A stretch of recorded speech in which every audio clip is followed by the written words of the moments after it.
All right, guys. So Chris Cuomo made some news the other day because he had a Chris Cuomo moment. Here in page 6, they say, Chris Cuomo, quote, I was going to kill everybody and myself after CNN firing. Wowzers. So he was on Anthony Scaramucci. Scaramucci, the mooch over here. He was on that guy's podcast. And so I listened to the audio of it. And he sounded serious. It wasn't like a, flippant, I don't mean it, jokey kind of. It sounded like, no, I was going to kill everybody. Whoa, okay. So they say the following. Chris Cuomo has dramatically claimed he was going to kill everybody, including himself, when he was fired by CNN. The former primetime anchor was canned from the network in late 2021 for advising his brother, then New York Governor Andrew Cuomo, through a sexual misconduct scandal. Chris, 52 years old, told former White House Communications Director Anthony Scaramucci on his podcast, Open Book with Anthony Scaramucci, quote, I had to accept my firing because I was going to kill everybody, including myself. Things can consume you.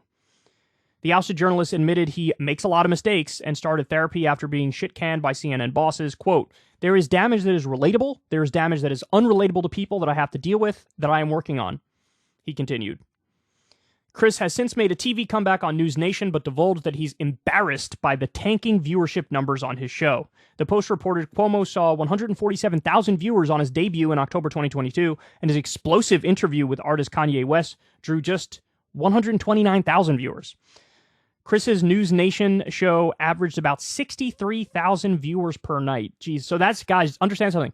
That's not in what's called the key demo, the key demographic, which is, I forget the exact line, 20-something to 40 maybe, roughly there. Forgive me for not remembering. It's been a while since I've looked at that or even cared, right? But so those are the people who spend the most money in our economy, so they're viewed as the key demo.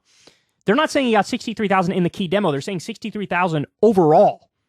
Whoo! Wow, that's crazy. An abysmal turnout compared to a CNN show, Cuomo Primetime, which averaged over 1 million viewers a night. He recalled, quote, at CNN, and I wasn't set up to be number one. I wasn't the big name there. I didn't have the big team. They didn't do the advertising about me, but I was still number one. Why? Because it was the best show. Because I was giving people what they needed in that moment. At News Nation, however, Chris shows that the audience is small and people don't want to watch. So look, honestly, credit for him being honest about the News Nation show. I felt like he's the kind of guy where there might be a decent amount of denial on that front. He might act like, no, bro, I'm doing fine. I'm doing great. I don't know what you're talking about. He's being honest. He's like, you know what? Nobody watches this. So credit on that front. But this part I view as a little delusional, where he says, at CNN, I wasn't set up to be number one. He has this inferiority complex where he feels like CNN was always pushing other people. They were never pushing me. I mean, they pushed him plenty. I saw plenty of stuff with him on the promotional material or whatever.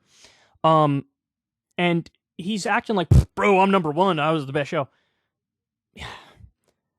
You were still getting draxed by Fox News. Like, the low bar these people have, he's like, oh, I'm number one on the network. Okay, but the whole network gets terrible ratings. So, like, what are you writing home about? Why are you so, happy about that? Why are you so excited? It's embarrassing. You're losing to Fox News, just a rank propaganda outlet, and we just learned that all of their hosts don't believe a goddamn word they say because they know Trump's rigged election thing is false, and they know he's a con man, and we just learned all this. You can't beat them, but you were bragging about number one on the network. No, dude, it's kind of an accident of history, right? It really is. It really is. And a lot of CNN is just, it's left on at, barbershops and airports and bars. It's just like nobody's even watching or paying attention. It's just on in the background. But he thought he was the shit. He really did. I mean, I don't want to be a dick, but if you were the shit, more people would have followed you when you left, And anybody's going to take a hit in their audience size when they're leaving the big platform. I get it. That's certainly true. But I would have been impressed with 200,000 viewers, 300,000 viewers over on News Nation. But again, 63,000. His highest ranked one was like 129,000. That's rough. Now on the I was going to kill myself thing, Jesus Christ, man. By the way, he also goes on to say, because I'm Italian, and I'm like, you know how us Italians get.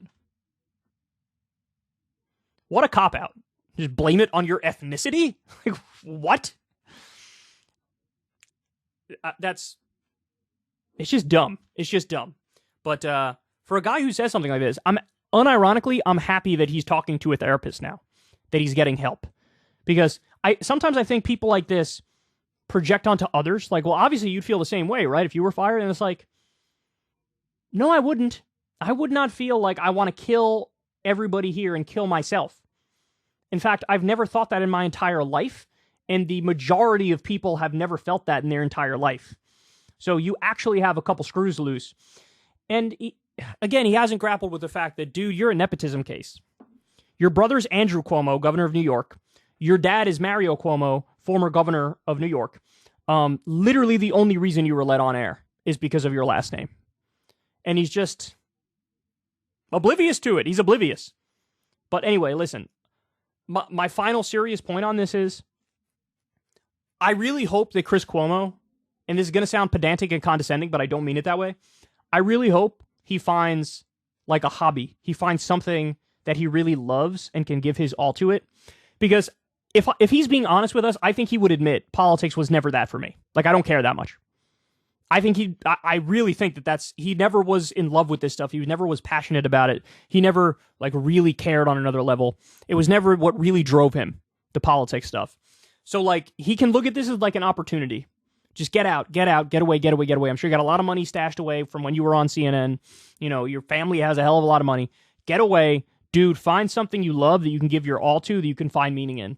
I don't give a shit if it's playing pickup basketball. I don't give a shit if it's art and you want to draw shit all day. You know, go pick up golf. Fall in love with golf. Phenomenal sport. You guys know I love it. Like, just, dude, find something. Find something. Because clearly there's a couple screws loose. He's got some things missing. And it shows. It shows. So I always, it makes me sad whenever I see people who clearly they're not anchored by anything. You know what I mean? They're not like, there is no driving force, driving passion. It's something to really give you meaning and purpose. And I think that's the most important thing for anybody in the world, dude. I really do.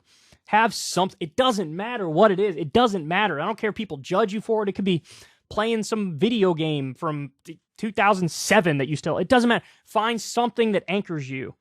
Something that gives you that meaning and purpose. And when you wake up, you get excited. You're excited for it. I don't think Chris Cuomo has that. And I think that's part of his problem. So keep going to therapy. Keep getting help. Find something that anchors you. Because politics ain't for you. And this is just scary and sad. All right, guys, that's the show. I love y'all very much. Thank you, as always, for listening to me babble. You know I appreciate it. You know I love you all. Do me a favor. Like the video, subscribe to the channel, man. We're getting close. We got, about 10K left before we get to 1 million subscribers. So when we get to 1 million, we'll have a party. Maybe I'll do like a stream or whatever, and we'll actually celebrate. We hit 1 billion views recently, which honestly, I'm not going to lie, I think that's a bigger accomplishment. You don't get a plaque for 1 billion views. You get it for 1 million subs. So trying to get to that 1 million sub number. Please, please, please subscribe to the channel. Certainly if you watch this channel. Even if you hate watch this channel, give your brother a sub. And click that little bell icon so you get a notification every single time a video drops. Also, we've been pushing Spotify now for this channel because we are now on Spotify and we're trying to build out, our presence on other platforms because, YouTube, we feel like doesn't treat us all that well. So we want to have other options and other ways for people to listen. You get the full show every single day over on Spotify. So definitely go check that out. And of course, most important point of the day is, man, I love all of you who support this show on Patreon. You guys make it work. I've never had a conversation with an advertiser. I never will, because you guys pay me $5 a month or $7 a month or $2 a month or whatever. You guys make this show independent. You guys make it work. You saved us going all the way back to Adpocalypse in like 2017. You're still with us to this day. So please support the show on Patreon. Link is in the video description box below. And thank you to everybody who already does support the show. And also Substack. Crystal, Kyle, and Friends on Substack. Definitely go. If you pay $5 a month there, you get the video of every show and you get it a day early.